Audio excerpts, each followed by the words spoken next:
We are watching on you. Bonjour à tous les fidèles de l'émission L'œil de l'Église. Vraiment, partout où vous êtes dans le monde, que Dieu vous bénisse abondamment. Alors, je viens avec un sujet qui est tellement important concernant la vie de notre sœur, la chantre de l'Éternel, Laure Mbongo, concernant tout ce qui s'est dit à son nom. Alors, j'ai pris beaucoup de temps pour faire les enquêtes, beaucoup de temps pour faire les analyses, et tout ce que les gens peuvent, tout ce que les gens rencontrent dans les réseaux sociaux. Alors, je viens pour donner une conclusion et une illustration ou les éclaircissements compte tenu de tout ce qui se passe à travers notre réseaux sociaux qui est vraiment pollué par les gens qui vraiment n'ont pas le sens, qui n'ont pas vraiment l'esprit de l'Éternel à eux. Alors avant toute chose, il y a des vidéos que nous avons suivies parlant sur la vie de Laure Mbongo avec son mari. Alors le premier élément, il y a vidéo, c'est-à-dire on parle, on montre le bébé à Sœur Laure Mbongo. Alors les gens ont fait beaucoup de commentaires là-dessus disant que non dengeni mwana wana zapembe couple les hommes noirs bonaboye mwana wana aza ya mobile a été. Alors il y a encore une autre vidéo que j'ai suivie là-bas. On parle que non, Laure Mbongo, Abimagana, Kabila, tout consort. Et vraiment, j'ai regardé cette vidéo-là jusqu'à la fin. Alors vraiment, avec des précisions, je voudrais venir avec les critiques, vraiment sincères, basées sur les écritures pour éclaircir l'ICAM Oyo. Avant ça, bien aimé dans le Seigneur, je voudrais faire une analyse tout à fait sur l'œil de l'Église. L'œil de l'Église, c'est une émission qui est là pour encourager les gens. Pourquoi encourager les gens? Puisque la Bible dit que ceux qui dirigent, les anciens qui dirigent bien, qu'ils soient jugés ou bien qu'ils soient reçus d'un double honneur. Alors, d'autre côté, la Bible dit ceux qui pêchent, reprend-les devant tous pour que l'Église du Seigneur soit saisie de la crainte. L'Église est appelée pour blâmer les gens, un scandale public de péché, pour scandaliser les hommes, pour scandaliser le peuple de Dieu. Alors chaque fois qu'il y aura un problème dans l'église de Bimara, que ce soit dans le bien, que ce soit en mal. Mais dans ce cas ici, l'œil de l'église n'est pas seulement là pour blâmer, pour réprimander les gens, et l'œil de l'église aussi est là pour encourager, ceux qui servent l'Éternel en esprit et en vérité. L'œil de l'église est là aussi pour les encourager. Alors nous allons continuer notre mission. Voilà tout ce que je disais. C'est-à-dire, même dans la Bible dit que quand le Seigneur a écrit la lettre aux églises d'Asie ou bien dans l'église des derniers jours, le Seigneur est clair dans le message. La Bible dit, la lettre du Seigneur aux cette église, il commence bien, je connais tes œuvres. Dieu commence par apprécier d'abord les œuvres d'une église et par la fin, il vient avec une remarque. Alors, il en est de même. Si par exemple l'œil de l'église est là seulement focalisé pour blâmer, crucifier les gens, tout ça sont embêtés. Alors l'œil de l'église est là aussi pour encourager, servir Nzambe en esprit et en vérité, comme le Seigneur dit que non, je connais tes œuvres, c'est que je suis contre toi. 1, 2, 3. C'est ça le problème. Alors, bien aimé de le Seigneur, sans doute, comment expliquer que toi, tu te tiens debout, tu as ce luxe-là, le robiment, une histoire qui n'a pas un fondement, tu commences à rencontrer des sottises, des bêtises au nom d'une personne qui est la servante de Dieu sans évidence. Au fond, les athées, maintenant tu commences à dire des bêtises que non, voilà c'est leur mbongo, tout consort. Nous avons le Photoshop, nous avons le Corel, tout ce qu'on peut foutre, comment on appelle ça, logiciel. Le software, design, ça a changé, a changé, a changé. Tout ça pour faire quoi? Pour salir seulement l'image d'une personne. La Bible dit que les anciens qui dirigent bien, ils ont reçu un double honneur. C'est-à-dire l'honneur, les honneurs double qui vont plus que même les parents biologiques. La Bible dit honore ton père et ta mère pour que tu puisses avoir une longue vie. Mais honneur Nzambe à ce père sabato baso banga, il dit double honneur, c'est-à-dire un homme de Dieu, une servante de l'Éternel, a un double honneur au l'équipe parents biologiques puisqu'il communique la vie de la parole de Dieu. Alors Yuko s'est sans évidence, Sans preuve au Kamatera, Aboyo Banda Koloba, Moutana Bimarana, Kabila, Moutouana, Abochimana Pime Bonaboy. Non, tout c'est ça, tu fais des montages pour salut. Une servante de l'Éternel, tu n'as pas de preuves. On a beaucoup appris sur la vie de cette notre sœur Lorumbongo. On a beaucoup appris sur Yé. Dans mon bail, bien aimé dans le Seigneur, mais jusque-là, attends, évidemment, preuve, moi, tu vas me mettre la biseau, que nous voilà, ma camarade, il est coupable. Tout le monde attend évidence, alors nous allons nous mettre en doute. Ce sont des histoires qui sont faux et archi-faux. Il ne faut jamais accepter. Vous croyez aussi que Bateau Bazol dans la vidéo. Ce sont des aveugles, ce sont des idiots. Non, ils ont le sens en eux. Ils ne peuvent jamais concevoir ou encore reprendre, accumuler tout ce que vous parlez dans les vidéos là-bas. Non, ce sont les intellectuels, ils ont l'esprit en eux. Ils ne vont pas être là seulement accumuler tout ce que vous rencontrez là-bas. Ce sont du mensonge. Ayons du respect à l'égard et à bateau pour servir ensemble. La Bible dit que non, on va diriger bien, parce que c'est un double honneur. Mais le diable fait le sens inverse. Le diable, c'est quelqu'un qui détourne la parole de Dieu. On l'a honoré, le diable est là pour déshonorer. Satan est là pour déshonorer. Le Satan est en train de promouvoir l'homme. Satan veut promouvoir quoi? Satan promouvoir les femmes. C'est un pays anglophone, un pays développé par le non, la femme d'abord. Women first. Mais dans la Bible, on dit que non, ils avaient mangé sans compter les femmes et les enfants. Dieu a établi l'homme le premier. Mais diable contour. Dieu dit ne mange pas les fruits. Satan vient dire mange. Zamba dit que pour les hommes de Dieu, les anciens qui dirigent bien, ils méritent double honneur. Les démons, les occultistes, les gens des champs de ténèbres, ils ont double déshonneur. Pourquoi? Pour nous salir caca. Mon seul ensemble. Pourquoi? Puisque le message qu'elle pourra donner, ou encore le message que la servante de Dieu a reçu à travers Banzembo, la considération T. Et nous n'allons pas vous laisser faire ça. Qui sont derrière vous? Vous êtes des occultistes. Qui sont derrière vous? Vous soutenir pour salir seulement, sans base, sans fondement. Tiens encore de bêtises comme ça. Ayons du respect, à moins que preuve. Mais s'il n'y a pas d'évidence, ayons du respect à travers les servants de l'Éternel, à travers les hommes de Dieu, à suivre. Mais bien aimés dans le Seigneur, soyons un peu sérieux dans cette histoire ici. Tant que tu commences maintenant à faire des injures, vous ne tenez même pas compte des conséquences qui pourront vous suivre dans les jours à venir. Vous tenir des conséquences, vous subir la Bible. Naban qui était un homme méchant, a pu David Biloko Golia Pamba. Dieu avait frappé de la mort la même nuit pour qu'à Pimele Biloko Golia. Ça dit quoi? Biloko Golia, nous avons bombé Moutoulokola Biloko Golia puisque à Pimele Moussa Naï. Alors, yo Kamata, vous allez suivre témoignage à Moussa la Zambe, vous allez évidencer, vous rencontrez les gens, regardent tout qu'on sort. Mais vous ne tenez même pas compte, il y a des conséquences que vous avez. La Bible dit Dieu punit, Dieu maudit jusqu'à la 4e génération. Et bon, une génération à combien? Les enfants à combien d'âge?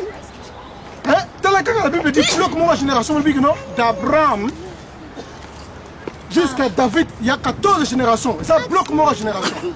De David jusqu'à la déportation à Babylone, il y a un bloc d'une génération. De la déportation de Babylone jusqu'à la naissance de Jésus-Christ, il y a 14 générations, c'est-à-dire un bloc de génération. C'est-à-dire ce qui nous a pour ça pour maudire. Nous avons maudire, pourquoi il n'y a pas de génération. Oh, il y a un bloc qui est maudit puisque ma cause. Il y a un sans discernement. Et les occultistes vous poussent à rencontrer n'importe quoi pour salir l'église du Seigneur. Et bien Nima, avec très à l'aise, vous rencontrez n'importe quoi sans tenir compte. Il y a des conséquences qui pourront vous suivre dans les jours à venir. Ayons du respect au Banganzambe, tous en respect envers les hommes de Dieu, envers les servants de l'Éternel. Soit pour vivre longtemps, Namoki Oyo, Banga Moussa Nzambe. Je parle bien, Oyo Bazosa Nzambe, Ndenga Solo, Oyo Bazosa Nzambe, Ndengete, la molilité. Ceux qui servent l'Éternel en esprit et en vérité. Bande Konangai, soyons un peu sérieux dans certaines histoires. Soyons un peu sérieux dans certaines histoires. C'est-à-dire quoi? Il y a des gens qui servent l'Éternel dans la vérité. Les vrais sont là, les faux sont là. Pasteur Omususu balobi que non pasteur Sokola basi mutakala na vin na bougie, ça c'est démoniaque. Oh ils ont magie, ce n'est pas ça qui bon zambeta za nzambete. Wana vous avez plein de droits à critiquer ndenge lingi. Vous critiquez comme vous voulez. Wana ku to pe soko nous sur ça tu peux le faire. Alors Sokola basi mutakala na vin, oh yo, ezé monani kazane musala nzambete. S'il n'est pas dans la vérité, puisque tout ce qu'il fait là-bas n'est pas dans la Bible.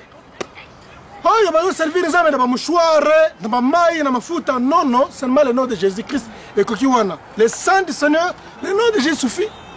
Oh, il va servir les hommes dans ma mouchoir, dans ma maille, dans ma cérémonie, dans ma sangha, dans ma vin, dans ma bougie. Ça, ce n'est pas l'esprit de Dieu dans le faux.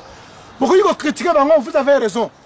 Oh, vous avez la Kabila, l'anniversaire, la Kabila, il y a les micros, joyeux anniversaire, on a bazar dans le faux. Vous critiquez, je ne dirai rien. Bah oh yo, bah ça dit que ça va divorce. Les apôtres, les pasteurs, les révérends, les évêques a divorcé moi aussi, musiciens a divorcé moi aussi, a bali moussous au divorce. Et ça biblique était, c'est Moïse qui a mené le divorce, lettre à divorce. C'est ça la Bible dit à cause de l'incrédulité. Pourquoi critiquer vraiment, vous avez raison. Mais oh yo, ça en évidence de preuve, tu as servir une âme qui solo avec crainte de tremblement de servir une âme. Alors toi tu te permets de l'X. Il y a des gens, la Bible dit nous bronchons tous de plusieurs manières. Alors si par exemple, dans cette vidéo par exemple, un musicien, un monde, il a produit leur mbongo, compte tenu de l'âge de musicien, on a 1957-56, il est marié, à sa libre déclaration, j'avais considéré que non, il est un peu sérieux dans le c'est qu'ils ont comme solo. Mais quand on a fait les analyses profondes, on a compris qu'il avait menti humblement.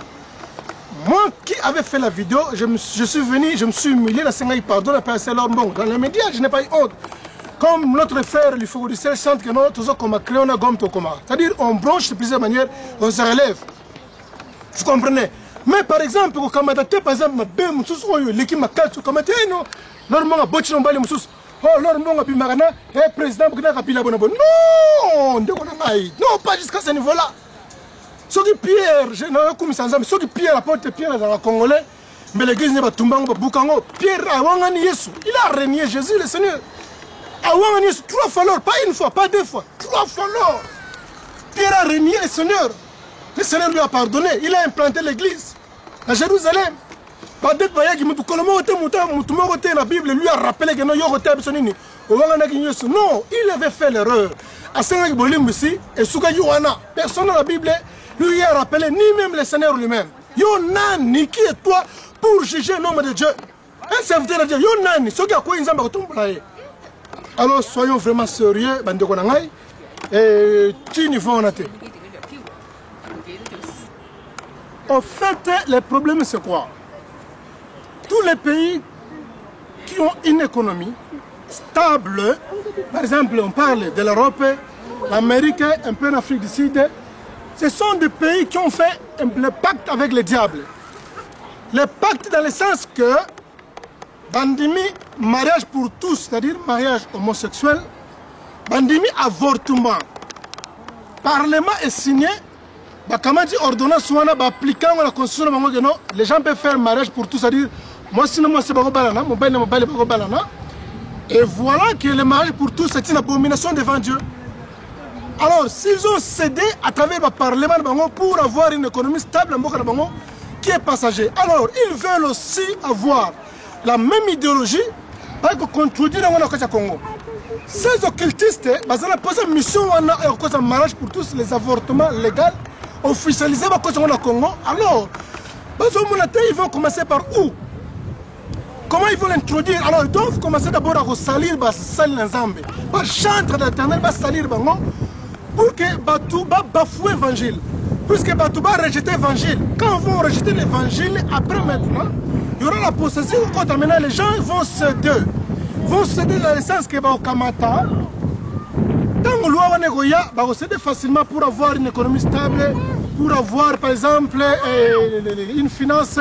Et dans votre pays, la stabilité, bon mariage homosexuel, bon par exemple, avortement, bon légaliser on a parlement. Maintenant, ceux qui bon maintenant vous cédez. Maintenant, tous ces occultistes-là, et ce sont eux, ils ne peuvent pas affaiblir l'évangile, balingi cause apostasie basali na nzambe oyo baye na flamme évangile avec moto la flamme de l'évangile baye nango mpo batelemisa Congo debout. Maintenant bayebi te comment faut-il introduire des projets ya mariage pour tous bazolinga basalut pour apostasie kota bokolonga te boza na se ya makolo yesu seul longa bino lekulusu il vous a vaincu, il vous vaincra, il vous vaincra encore. Ce sont ces gens-là qui ont sima. Il y a des gens qui ont des réseaux, qui ont des nzambe. Pasteur, non, c'est comme un faux pasteur. Non, il y a des faux pasteurs, des faux pasteurs, il y a aussi des vrais. Il y a des faux apôtres, il y a aussi les vrais. Il y a des faux prophètes, il y a aussi des vrais. Il y a des faux évangélistes, il y a aussi des vrais. Il y a des vrais docteurs, il y a aussi des faux. Partout, il y a des faux et des vrais. Ce sont les occultistes qui pour salir pour cause évangile, mais vous n'allez pas reçu. Donc, on a la seconde appelle la malédiction de la génération. Ce qui est européen, génération, met ça dans la tête. Vous allez voir dans la Bible les gens comme Noé, Amélie Massanga, après déluge. Moi, c'est la Isha, Namoni Moutakala Nae. On l'a dit, quand Noé a zonga quand il était sobre, on l'a à maudire. Mouton Moulek Moutakala Nae, moi, à maudire Koko Nae. Moi, na Isha, à maudire Koko Nae. C'est-à-dire, moi, na Moutakala Nae, à maudire.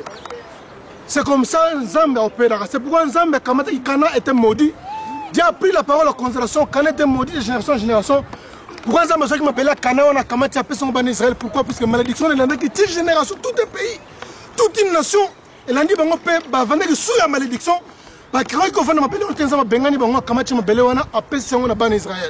C'est comme ça que Nzambe a opéré.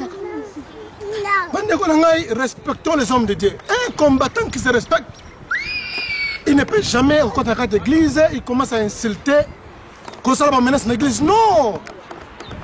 Combattant, c'est un homme qui est stable, un homme qui est intellectuel, un homme qui se respecte, un homme qui a le sens intellectuel, un homme qui a une compréhension très élevée, un homme qui a mais ceux qui sont comme yo combattants, on est une église dans les lieux saints. C'est qu'à prière que nous sommes menace pour nous autres. Pour nous autres, mais nous sommes menace ou il y a des malédictions dans la simanayo.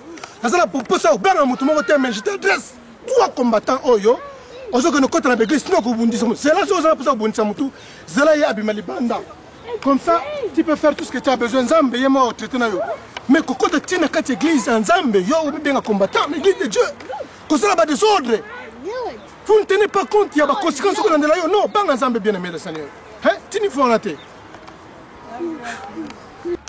Alors, c'est regrettable de voir les gens oyo, on se bien responsables, les gens qui sont mariés, tu t'appelles combattant et aux anamans, moi c'est Nandaku.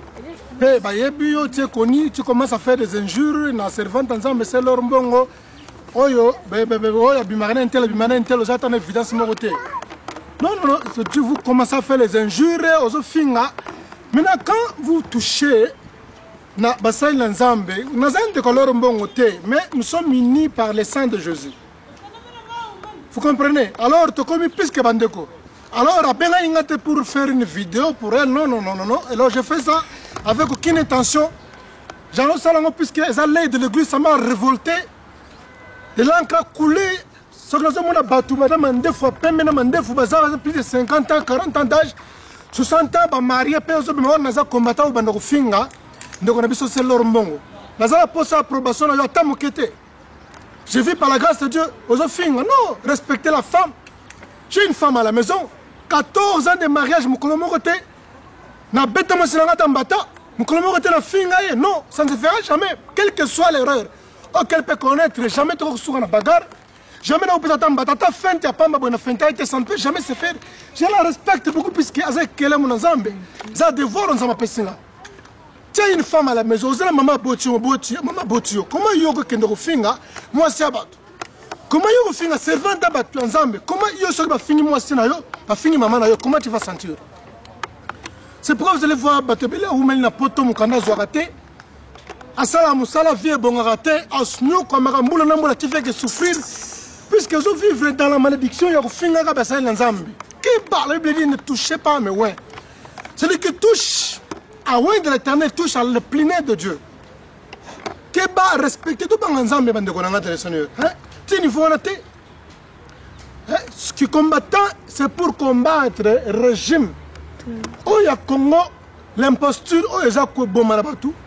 Les innocents, ils sont au Congo pour défendre l'intérêt civique, ou bien civil. Leurs droits humains, ils vont défendre. Maintenant, les dictateurs, les imposteurs, les gens qui n'ont jamais, qui ont toujours échoué à l'élection, ils ont avantage, à faiblesse. Il y a peuple pour le bon, ce sont là les imposteurs, ils vont terminer. Alors, il qui osent combattre un individu qui est innocent. Nous sommes pour la haine, pour la jalousie. Je te dis, tout droit, je vais te punir. Repentez-vous, bon, la motema, tika bozobana, so vous en pour sa faveur en Zambie, tika bozobana. Et là, on se retrouve sur les injures. Comme je l'avais dit auparavant, il y a le vrai, il y a aussi le faux. Personne ne vous trompe. À travers les médias, à travers les réseaux sociaux, toujours on a toutes sortes de couleurs et d'aventures. Des faux prophètes, des faux pasteurs, des faux apôtres, des faux docteurs. Mais en réalité, il y a aussi de vrais. Les vrais, on n'en parle pas. Pour donner l'image au monde que non, ils sont là. Il y a des gens ils sont là. Alors, Mbongo, Kofi a proposé Mbongo Beta Musique concert. Boy, elle a refusé. Comme Zambé fait Balam, tu n'iras pas, tu ne me diras pas, elle a refusé. Bon, bah, ça, le Kossambon, bah, si Mbongo a balié, bah, petit concert, soit disant, bah, chante en Zambé, si Mbongo balié, ah, boy, naïe. C'est une personne qui mérite double honneur. Alors, que Tika, bah, Bouzoba. La Bible dit, bah, oh, bah, Zoya, Panaboya, bah, par leurs fruits. On leur connaîtra par leurs fruits. Comment ça? Un pasteur ne peut jamais maudire, quel que soit ma belle. Et ça, le Seigneur, la Bible ne permet pas de maudire. Et ça, le président, le sanguinaire, le dictateur ne le maudit pas. Dieu va traiter avec lui. Quel que soit Ndoki, quel que soit un magicien, ne le maudit pas. La Bible dit, quand les anges de l'Éternel disputaient le corps de Moïse, ils n'ont pas prononcé les jugements injurieux, mais ils ont dit Satan que l'Éternel te réprime. Tant que nous avons le corps de Moïse, Satan avec ses anges. Les anges de Dieu, Satan que l'Éternel te réprime. Ils n'ont pas fait un jugement injurieux, non, ce n'est pas autorisé. Une toute personne qui se dit homme de Dieu, qui se dit prophète apôtre, avec les mots à maudire, ça ce n'est pas de Azambété. Il faut les rejeter. Il y a bougie, il y a ressemble, Azambété. Oh, système Maya mouchoir, Azambété. Oh non, sur la moutonave, Azambété. Oh, il y a un Zambé, il y a un misala na bango. Il y a bien basali, ou le belabangote, vous avez un mabé. Quand il y a un bozolo, il y a des hommes de Dieu qui craignent Dieu, ils vont servir un Zambé, ils vont servir un Zambé, solo. Vraiment, tout ce que j'allais dire, c'est un peu ça. Vraiment, c'était l'aumônier de la diaspora, le pasteur Salomon Kaninga. La salle d'émission, pas pour plaire à une personne, mais pour plaire à Dieu. Ceux qui sont ennemis à cause de la vérité, comme l'apôtre Paul a dit que non, je suis devenu votre ennemi à cause de la vérité. Ils sont ennemis, pour ne pas ngai, ils ont dit que ça, l'émission pour plaire à Zambé. Ils ont dit que ça, l'émission pour plaire à un combattant. Pour plaire rassemblement, pour plaire majorité, minorité présidentielle, tout comme ça, j'ai fait une émission pour plaire à l'Éternel, point très. Vraiment, Zambé Azalabino Longo, Bisika Bozali Zamba Pamolabino, c'était l'émission de l'église, pasteur Salomon. Quand Ninga le Seigneur Ninga à partir de l'Afrique du Sud, précisément dans Boga Pretoria, tout le monde a des jours à venir, ceux qui osana remarquent que ça humblement, n'a commis qui ça, n'a pas de pardon. N'a pas de bétamine beaucoup, n'a pas de limousin vraiment. Nous avons Zambé à Pamolabino, Makasi, Zamba Pambola couple, Lorbongo, Zamba Zalabino, prenez courage, vous êtes une servante éternelle. Kanga Mato Iwana, Yomoko Yembi Nakati, ya Nzemona Okeno. Et Koutana Bepreve, Bele, Preve dans notre traversée, Bepreve dans notre traversée, Zamba Zalabomoyi, aux alitato, les Simba Litato, les Kendeli Bosso, voilà Nzembo Oyo, vraiment, loge, Nakota, Nzembo Oyo, sali scandale Oyo, il y a occultiste. Loge Nakota, a dénoncé, occultiste, c'est leur mot à dénoncer Bino.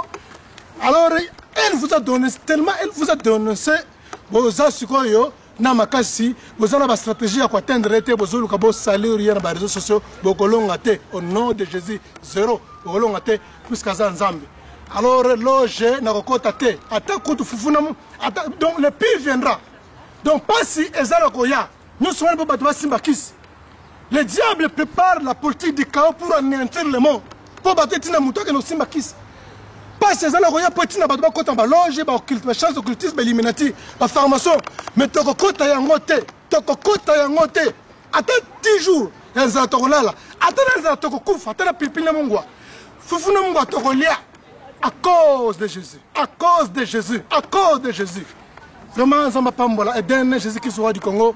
Vraiment, Zamba Zalabisse Longo, loge na côté à côté. Il y a un sikoyo, la satanisme batomboki.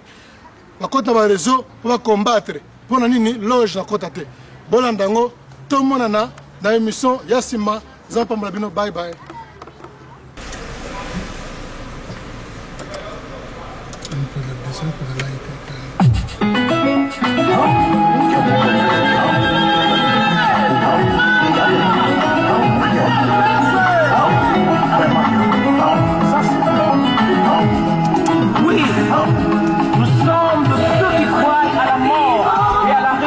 De Jésus-Christ. Bien-aimé, tant que tu es à les sous la fondate, à la bombe. Et pour mon aïe, il y a été les camots et autres qui solution à moi pour ne pas y embêter. Bien-aimé, pas sayoté. Parfois le changement dans la vie s'annonce par des échecs apparents. Les camots et autres solution à moi et pas y embêter. Samba sakaka moko. Batikali basaki keko yesu nda kopesa solution na problème na yo yembe longo na ngai akopate alekate yesu asali na bombo lelo akopate alekate yesu asali na bombo lelo yo asali kosa.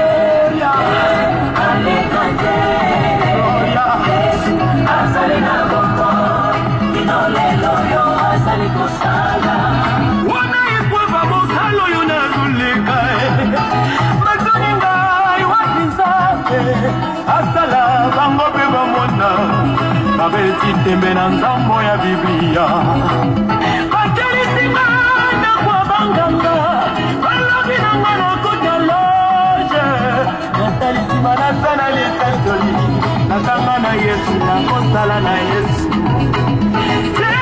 na kota te loge na kota te oyanga asali na bombo nazana kontima na kosimba mosala nazana nzambe tango yazala bombo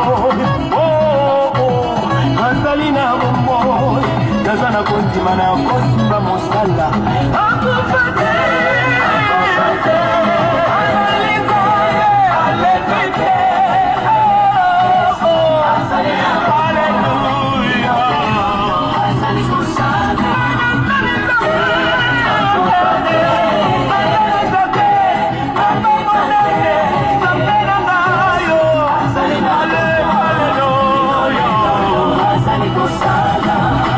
nakomesa kobotanga nazozela batuninga wapi nzambe asala bango bamona batie mondelo na nzambo ya Biblia batelisinga na kwa banganga balobi nasimbakisi natalisima nazana litatoli oya balisanga ya kopesa pe bana